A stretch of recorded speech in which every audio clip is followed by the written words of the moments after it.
যেই ব্যক্তি শুক্রবারে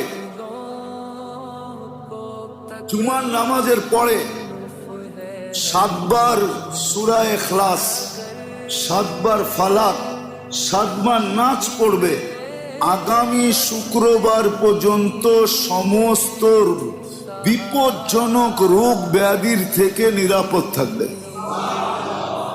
হাদিসে আছে, ফাজাইলুল ইখলাসের ভিতরে দেখা নিয়েন। ফাজাইলুল ইখলাস একটা কিতাব আছে, যারা উলামা আছে এদেরকে বলতেছি। ফাজাইলুল ইখলাস একটা কিতাব আছে, ওটার ভিতরে লেখা আছে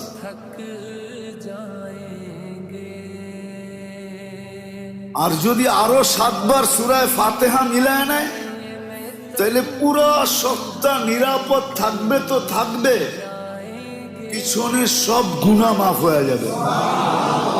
কাফারাতুজ যুনুব।